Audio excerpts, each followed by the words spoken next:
Rugby Championship 2024, folks, is getting underway in a few days, and they have decided to vary the laws a little bit for the Rugby Championship. I've seen some response to this set of law changes, and one might think the world itself is coming to an end based on some of the reactions. Maybe that's just the kind of stuff that gets fed to me in my social media feed and whatnot, and the way headlines are written these days. Personally, I don't think the law changes are all that dramatic, but we'll go through them and you guys can let us know your thoughts. I think the most contentious one is potentially the 20-minute red card. If you've watched the Australia match against Georgia, or if you've watched Super Rugby in the last few years, you'll be pretty familiar with how this works, but we'll go through a couple of examples as well, because I still feel like there's a little bit of misunderstandings as to how these red cards work. Because you might think with the title 20-minute red card that every red card is 20 minutes. That's not the case.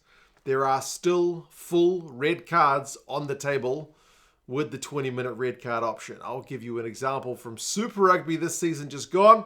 Frank Lamani, the halfback for the Fijian Drua in a match against the Melbourne Rebels, decided to elbow somebody to the back of his head. That is not cool and not some kind of thing we want to see on the rugby field. Guess what? He got red carded immediately, and it's not a 20-minute red card. It is gone for the game, the kind of red card that we all know and love. It's the old school one, which is still available during the Rugby Championship. So the way Sanzar put it was basically like deliberate and high danger action. That stuff is still a full red card. It's not going to be a 20-minute red card. If you do egregious stuff, eye gouging, deliberately trying to injure guys, punching, elbowing, all that kind of stuff, you're going to be gone for the game. So that is very much still on the table. I feel like that point has been lost in some circles. So how do you get the 20-minute red card? The 20-minute red card is more there for, I think, what a lot of us would be kind of referring to as rugby incidents. A guy goes into a tackle, maybe he's a little bit too upright, gets his face on the wrong side, there's a bit of head contact, and it's not intentional. It gets initially yellow carded. The ref's able to send it up to the bunker for review. The bunker reviews that it's high enough danger and there's not enough mitigation. That's going to be a red card. So if it's not full, deliberate, and high danger, but it's high enough danger that it's more than a yellow card, that's going to be a 20-minute red card. An example from the games just gone in July, Filippo Tauguru has a collision with one of the Georgian guys when going for a high ball, and he gets him with his knee to the face. So he gets initially yellow carded and it gets upgraded to a red. Does Filippo get to come back on after 20 minutes? No, he does not, because it's still a red card. All it means is he can be replaced. So the team goes back to 15 players. Again, I feel like that point gets lost in some circles. They think they're like, oh, it's just like a double yellow card. You get to come back on after 20 minutes. No, he's still gone for the game. He got replaced by Andrew Callaway in that game. So whoever gets that 20-minute red card is still gone for the game. They can't come back, and they still get the ban. Like Filippo Tauguru got, I think, a 3-match ban down to 2 with one of those kind of tackle school things. So, yes, it's still a red card for all intents and purposes, except you can be replaced. So the Sanzar logic there is that the individual, not the game, is punished. Another example might have been the Andre Esterhuizen red card from their game against Portugal. It was kind of upright tackle, bit of head-on-head contact. Looked like a good hit from some angles, but there's clear head collision, and the Portuguese guy got knocked out. So there was head contact. I feel like that's the one that would have been a yellow card, upgraded to a red, and then he would have been able to be replaced after 20-odd minutes. But Esterhuizen himself still would have been gone and still would have been banned. So that is essentially the 20-minute red card thing. As I said, for those of us in this part of the world, pretty familiar with it. It's been going for a wee while. I actually think you see more red cards with these because refs in the full red card situation, I feel like, this is just gut feeling, often look for some mitigation. There's sometimes where I've seen some Northern Hemisphere red cards and I'm like, you kind of snuck a little bit of mitigation in there because you didn't really want to pull the trigger on the full red card.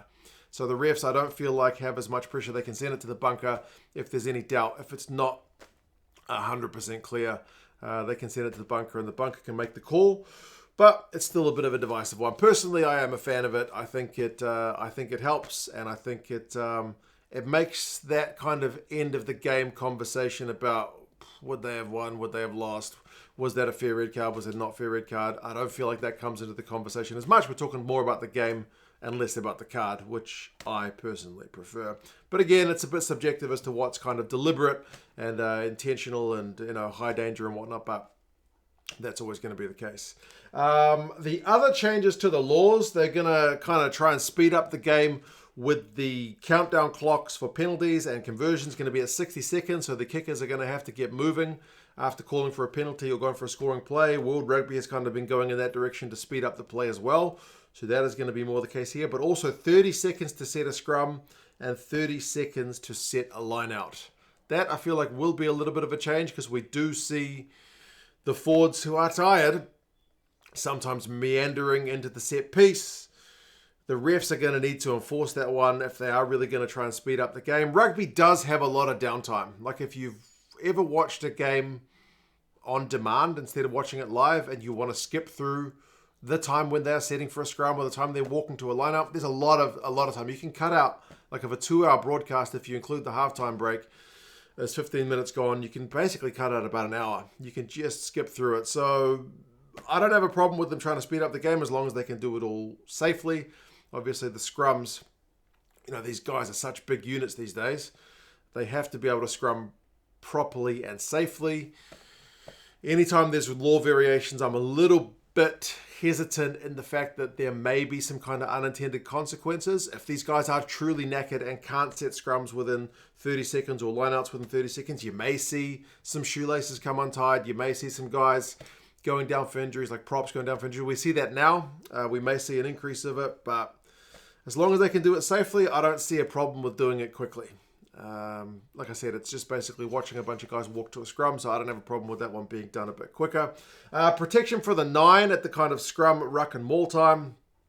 That one basically seems to be trying to open up a bit of space.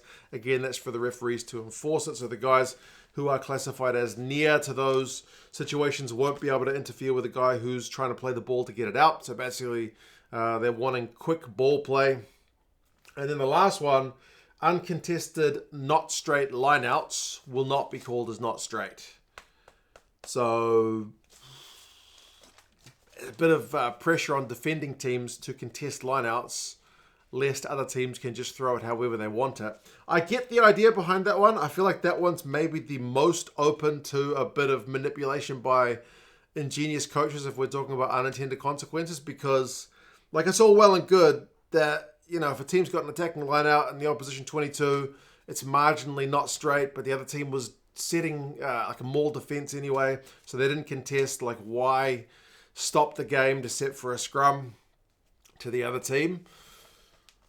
But then again, if you've got a dominant maul and you've set the maul 3 times in a row, but you've not been able to score, you want to switch it up, the other team's not going to contest the line out, you could just throw some stupid, weird, not straight play.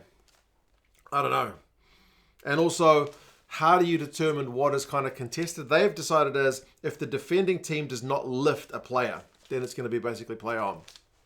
How high do you have to lift them? If you just give guy a little bit of a shimmy up and then drop him and set the maul defense, is that going to count as a contested line out?